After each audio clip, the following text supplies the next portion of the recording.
Assalamualaikum warahmatullahi wabarakatuh. Di sini saya akan menerangkan tentang analisis laporan keuangan PT Unilever. Sebelum itu, kita harus mengetahui terlebih dahulu apa itu analisis laporan keuangan, di mana menurut Munawir menyatakan analisis laporan keuangan adalah analisis laporan keuangan yang terdiri dari penilaian atau mempelajari daripada hubungan dan tendensi atau kecenderungan tren untuk menentukan posisi keuangan dan hasil operasi serta perkembangan perusahaan yang bersangkutan. Dapat disimpulkan bahwa analisis laporan keuangan merupakan proses untuk mempelajari data-data keuangan agar dapat dipahami dengan mudah untuk mengetahui posisi keuangan dari perusahaan tersebut. Di sini ada beberapa data tentang perusahaan PT Unilever. Yang pertama, ada likuiditas current ratio, di mana pada tahun 2019, aktiva lancar pada PT Unilever mencapai 8.530.334, serta kewajiban lancar mencapai 13.065.308. Pada tahun 2020, aktiva lancar mencapai 8.828.360, serta kewajiban lancar mencapai 13.357.536. Yang kedua ada solvabilitas atau total debt to asset ratio, di mana pada tahun 2019 PT Unilever mempunyai total aktiva 20.649.371, serta total kewajiban PT Unilever pada tahun 2019 15.367.509. Pada tahun 2020, PT Unilever memiliki total aktiva 20.534.632 dan total kewajiban 15.597.264. Ketiga, ada aktivitas atau total asset turnover ratio, yang dimana tahun 2019 PT Unilever memiliki penjualan 42.922.563, serta total aktiva dari PT Unilever mencapai 20.649.371. Pada tahun 2020, PT Unilever memiliki penjualan 42.972.474, serta total aktiva 20.534.632. Yang keempat ada profitabilitas net profit atau net profit margin, di mana pada tahun 2019 laba bersih dari PT Unilever mencapai 7.392.837, serta penjualan pada PT Unilever mencapai 42.922.563. Pada tahun 2020, PT Unilever memiliki laba bersih 7.163.536, serta penjualan 42.972.474. Dan selanjutnya ada data rasio pada PT Unilever, di mana solvabilitas meningkat 0,2% di angka 0,99% sampai 1,01%, dan profitabilitas meningkat 0,4% di angka 0,96% sampai 1,00%. Adapun tujuan dari data rasio ini untuk mempermudah investor mendapatkan bahan acuan dalam berinvestasi di PT Unilever. Demikian penjelasan dari saya. Terima kasih. Assalamualaikum warahmatullahi wabarakatuh. Assalamualaikum warahmatullahi wabarakatuh. Nama saya Wan Hafiza Ainun Syahputri, NPM 2104129. Saya akan menjelaskan tentang analisis keuangan PT Piridam Pharma. Di laporan posisi keuangan PT Piridam Pharma,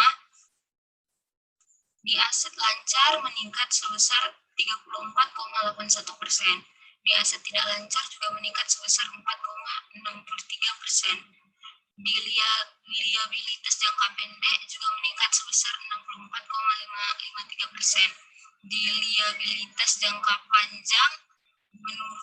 menurun sebesar 32,59%.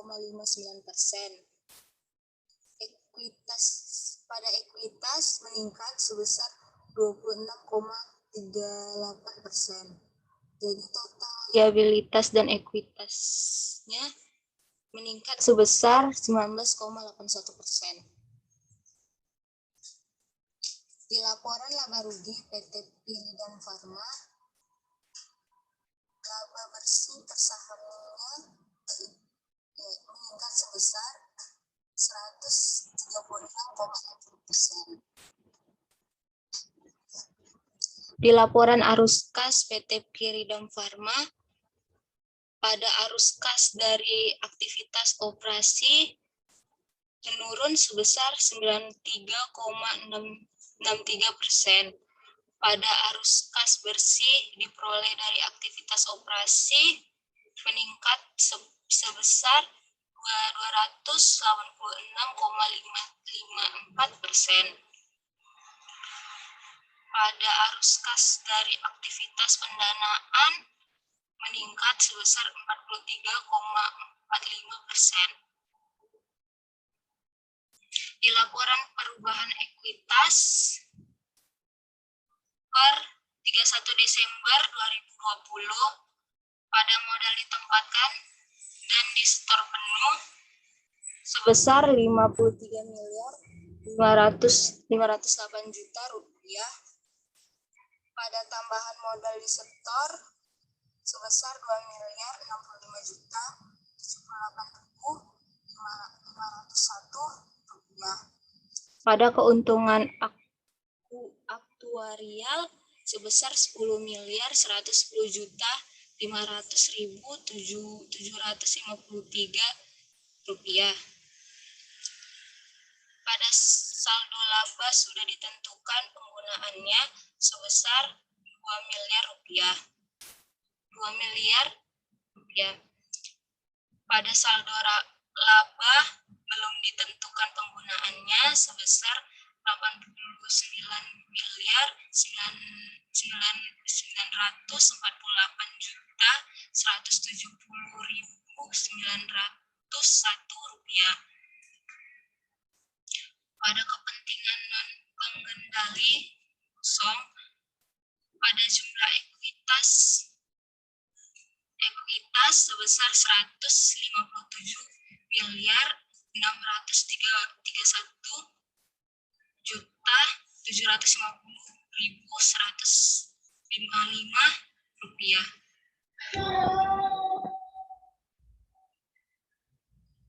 Sekian dari hasil penjelasan saya. Assalamualaikum warahmatullahi wabarakatuh. Berikut adalah laporan keuangan dari PT Citra Selera Monitor.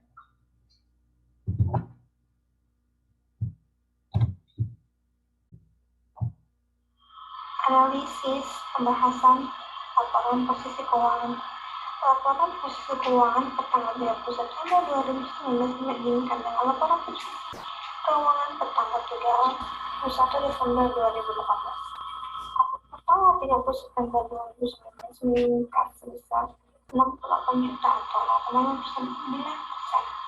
dari 11.461 rupiah per tanggal 31 Desember 2018 menjadi 11.720 juta tanggal 30 September 2019. Peningkatan ini terutama disebabkan oleh kenaikan utang pihak relatif sebesar 816 juta atau sebesar 8,08%. Liabilitas pertanggal 30 September 2019 meningkat sebesar 749 juta atau 42,02% dari 1.782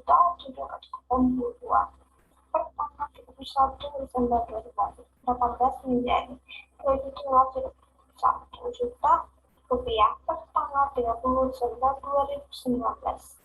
Peningkatan ini terutama disebabkan oleh kenaikan utang akuas sebesar 143 juta atau sebesar 74,12% yang terdiri dari pembayaran royalti dan gaji dan tunjangan atau tunjangan.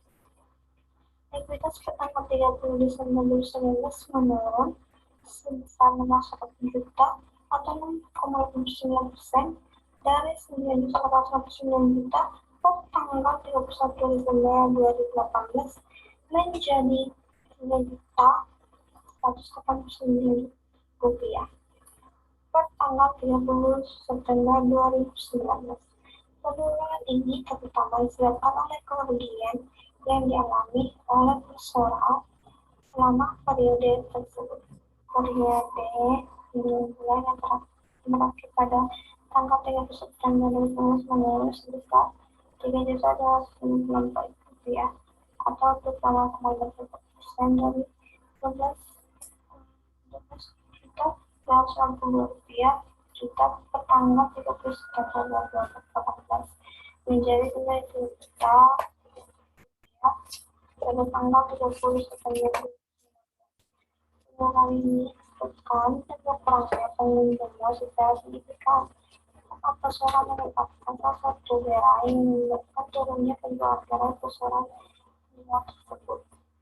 Kita tahu bahwa PT Citra Selera Murni itu mengalami penurunan dari tahun ke tahun. Di tahun 2019 berbeda jauh dengan di 2020 ini. Apakah ke posisi keuangan di 2020 mengalami penurunan jauh dari laporan posisi keuangan di tahun 2019.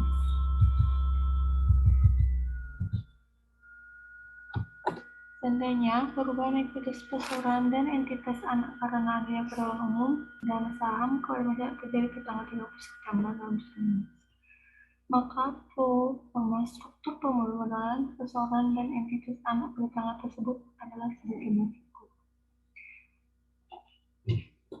Untuk para investor untuk menanami saham pada PT Citra Selera Murni tidak akan menguntungkan karena PT Citra Selera Murni sering sekali mengalami penurunan laporan posisi keuangannya.